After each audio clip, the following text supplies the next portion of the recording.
नमस्कार दर्शक बंधु मो यूट्यूब चैनल को आपण समस्त को स्वागत। भाई शांति रे रहिबा पई हेले कोन करिया पई पड़िबो। आमे 4टा एपिसोड करिछु, छोट छोट एपिसोड करिछु, तेणु आज ता विषय आज जनइबो। देखंतु भाई आमे जहा किछि करूछे सब किछि भगवान को पाखरे जदि समर्पण करिदबा ताने निश्चित भाव में हमको दुख प्राप्त होबो नाही। आमे कोन करूछे हमर कर्म पई आमे आशा रखुछे जे तार फल आमे प्राप्त होबो, जहाँ फल कि जदि न मिलूँ ताने आमे दुख प्राप्त होउछि। एहा होउछि संसार अधिक लोक मैंने करुछन्ति काहेकि ना से मैंने जानि पारंतिनी जे आमे कोन करिबा पई पड़िबो कोन न करिबा पई पड़िबो।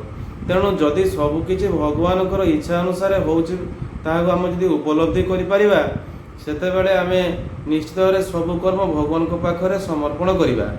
तेणु आपण यथा संभव भगवानकर नाम जपंतु एवं भगवानकर सबु कर्म रे सबु कार्य रे भगवानकर सत्ता रही बोली अनुभव करंतु एवं तांको उपरे सबु कर्म सुचारू रूपे करी छाड़ी दियंतु। देखिबे ताहार फल आपन को प्राप्त हेले मध्य खुशी लागिबो, न हेले मध्य किछि दुख लागिबो नाही।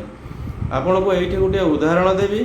जदि आपन खेत रे चाष करूछंती किंतु आपन भाबी नैछंती मो ए खेत को अमल करी एथिरे एतिकी बिकिबी, एतिकी रखिबी, एतिकी खाइबी, यह भाविकी आपण स्वप्न देखि थांती।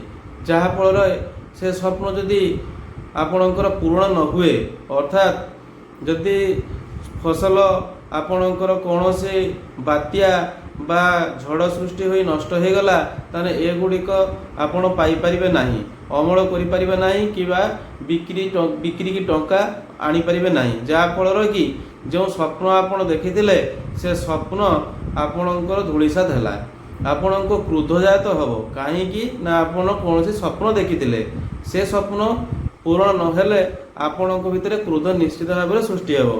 किंतु जदि आपण सेही चाषटी आपण करिबा बेले जदि भगवान को ऊपर छाड़ी देबे जे चाष आमे कर्म करूछे, चाष जमी अछि चाष करिवु, कर्म करिवु, तेणु फल आशा न रखी हेले भल नहेले भल आमे कर्म आमे करिछु। जा फल कि आपणकर जदि नष्ट हेले मध्य दुख लागिबो नाही, पाइले मध्य अधिक सुख लागिबो नाही।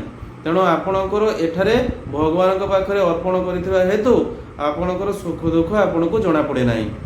सेही भली जेकोसी कर्म आपण करूछंती से गुड़िक भगवानकर इच्छा अनुसार आमे करूछु बोली भावना रखी से गुड़िक आपण करंतु। देखिबे निश्चित भाव में आपण सुख प्राप्त हेबे। कर्मर दोष कौन?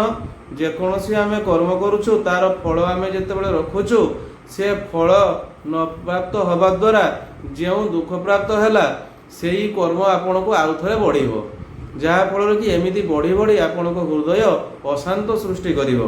किंतु जदि भगवान को पाखरे सब किछि अर्पण कर दिया जाए निश्चित भाव में आपणकर कर्मर फल पाओ बा न पाओ सेथिरे आपणकर तिले भी कौनसी दुख लागिबो नाही। जहा फल कि आपण भितरे भितरे निजे शांत रही पारिबे एवं आपण निजको कृतार्थ मन करिवे। तेणु भाई सबकिछि भगवानकर इच्छा अनुसार हेउछि से भावना रखी भगवानकर नाम जप एवं सबु कर्म रे भगवान को देख। आउ भाई सदा बेले मन रख सॉफ्ट हवा पाई, सॉफ्ट अर्थात आपण कोमल हृदय हवा पाई। जणे जणे अछंती ऊपर बहुत भल देखा दियंती किंतु भितरे बहुत कुचित मनोवृत्ति थाए।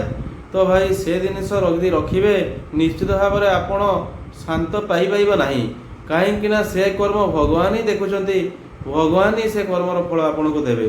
तेणु भाई ऊपर देखा जाउतबा लोक भयंकर किंतु भितरे होउछते कोमल से लोक होउछंती निश्चित भाव में शांत प्राप्त हेबो।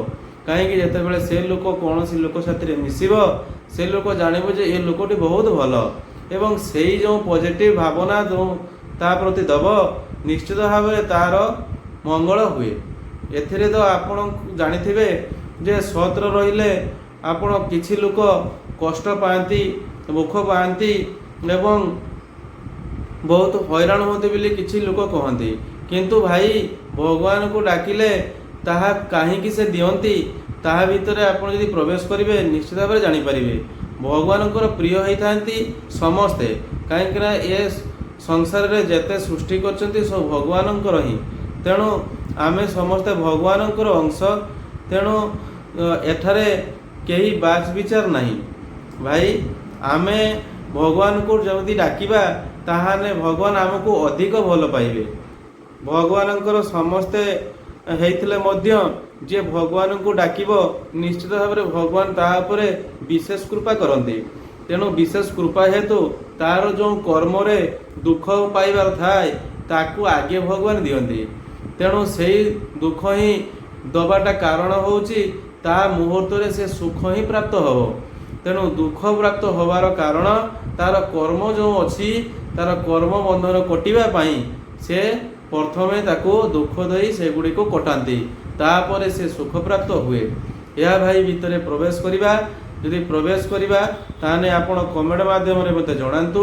ମୁଁ ଆଉ ଗୋଟେ ଏପିସୋଡ଼ରେ ୟା ବିଷୟରେ ଆପଣଙ୍କୁ ଜଣେଇବି। ଭାଇ ଏତିକି ଆପଣଙ୍କୁ ଅନୁରୋଧ, ଆପଣ ମୋ ୟୁଟ୍ୟୁବ୍ ଚ୍ୟାନେଲକୁ ସବସ୍କ୍ରାଇବ୍ କରନ୍ତୁ, ଲାଇକ୍ କରନ୍ତୁ, ସେୟାର କରନ୍ତୁ ଏବଂ ମୋତେ କମେଣ୍ଟ ମାଧ୍ୟମରେ ମତାମତ ଜଣାନ୍ତୁ।